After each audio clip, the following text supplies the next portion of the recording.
be a force to contend with, You'd have constrained the malevolence in your own soul, and you'd have started to take advantage of the potential that's around you and to build yourself out of that potential into God only knows what, And then maybe with that wisdom, you can set the structures around you in order, at least more in order than they are, or maybe to disintegrate them a bit when they need it and to restructure them so they're even better than they are. And you can push back nature in its horrible form and invite it forward in its positive form and make things better for you and for your family and for your community. And you can approach the unknown itself and you can explore the potential that's out there. And you can bring back the treasure that's part of the unknown potential. And you can distribute that.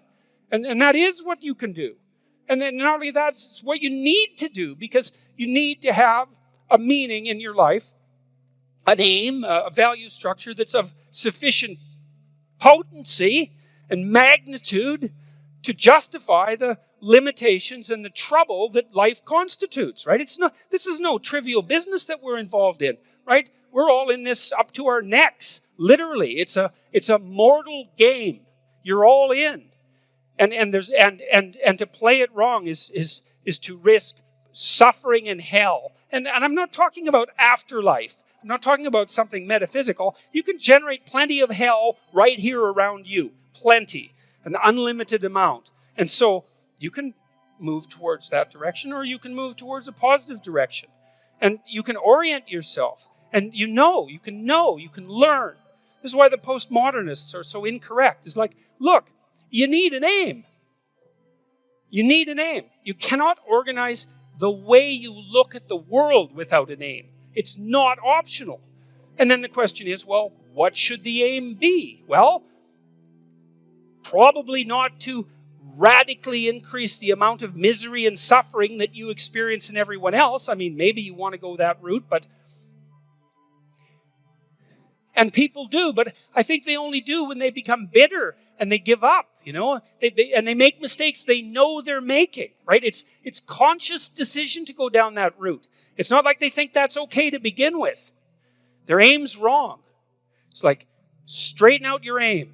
So there's an old idea, this idea of sin. Sin is a word that was derived from a Greek word, hamartia. And hamartia is an archery term, and it means to miss the target. And so you think, well, how can you miss the target? Well, you have no weapon. Well, then you miss the target. You have no target. You have no aim. Well, then you miss the target. You don't pick up your bow. Well, then you miss the target. You don't draw it back. Then you miss the target. You don't practice and miss many times, right? Because you have to do that to develop the skill to hit the target. So you're not willing to take the risk to miss. You do none of that. And so you miss the target. And that's the sin. And then you miss your life. And then what happens around you is that, well, there's far more hell than there has to be, and there's much less heaven than there could be. And it's on you. And that's part of your, what would you say, your divine value, let's say, that sets you aside along with everyone else as something, someone, some being that even the law itself has to respect intrinsically. And it's marked out in our culture by the sovereignty that you possess and the notion that there's something in you that's made in the image of God, something that can confront the unknown and to create habitable order out of chaos and potential, and to do that properly. And that's all true as far as I can tell. And it's all necessary to know. It's coded in the deepest stories that are at the base of our culture. And we're in danger of not understanding them and not believing them. And it's a big mistake because they're heavy and profound and weighty and fundamental and necessary. Because you have to stand on something that's solid, or everything is sand and you fall in and you're done. And so is everything around you. You can't look at the world without an aim. Literally. You can't even perceive it. You cannot regulate your emotions without an aim. The better your aim, the more precise your aim, the more elevated your aim. You remember in Pinocchio, when Geppetto wants to turn Pinocchio into a real boy, he wishes on a star. It's a strange thing, eh? But everybody just accepts it. It's like, well, yeah, if you've got a puppet, you just made a puppet and you want to turn it into a boy, the logical thing to do is open the window and wish on a star. Everyone knows that. It's like none of that makes the least bit of sense, obviously, except metaphorically, but we do understand it because we can watch that and it makes sense. There's something magical about it. And there is something magical about it.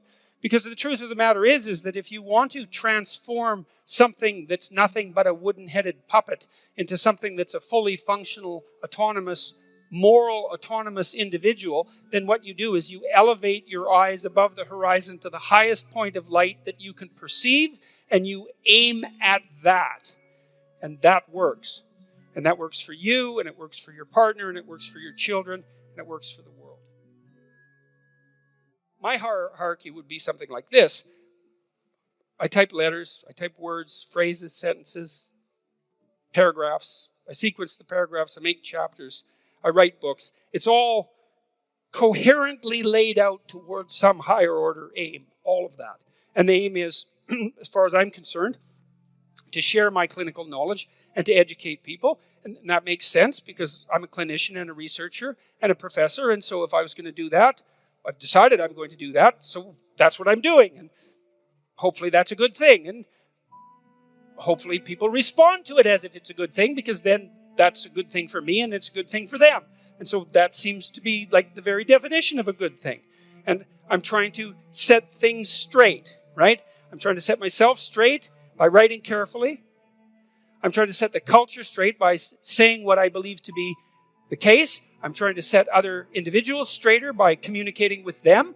I'm trying to ensure that we can live more harmoniously in our culture and in the world. And you think, well, those are good things to have at the outermost reaches of your value hierarchy.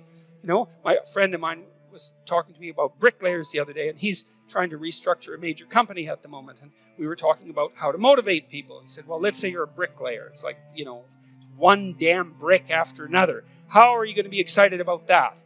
Well, let's say you're a medieval bricklayer, right? And it's 1500, and you're working in one of the great early Renaissance cities in Europe. And it isn't a wall you're building, it's a cathedral. It's going to take 350 years. And why are you doing that? Well, it's for the ultimate glory of God, whatever that means. And so you're not putting one brick down after another. It's like you're involved in this unbelievably complicated moral structure that stretches all the way up to heaven itself, so to speak. And each of your minor actions, your local actions, is imbued with the spirit of that entire moral structure. Well, that's a philosophy. It's like, well, do you have a meaning in life? What's the meaning of life? Well, hopefully it isn't just unrequited suffering and malevolence. We could dispense with that as much as possible. That might be a good start. But then to aim high, well, that seems to be reasonable. To aim as high as you can. And we've laid out things that could be aimed at. You could constrain yourself, There are things you're not doing and things that you shouldn't be doing. You stop doing the things that you shouldn't be doing and start doing the things you should be doing. That's a good start. Wake up enough so that you can set the structures around you right. It's your moral obligation as a citizen, your responsibility, and your divine duty, I would say, from our cultural perspective, because in the West, everyone is regarded as a sovereign individual. The fate of the state, a sovereign individual on whose shoulders rests the fate and the health of the state, right? That's the fundamental presupposition. Otherwise, well, why do you get to vote? Just to make a mistake? Well, no, that's not it. You're supposed to be awake so that the ship of state continues to move forward in the appropriate direction. And somehow we've decided that's up to you. Why? Well, because we've also decided, hey man, you can do it. And not only that, no one else can. And so that's something to know and might be something to take seriously. It's like, who knows what the hell you'd be if you got your act together.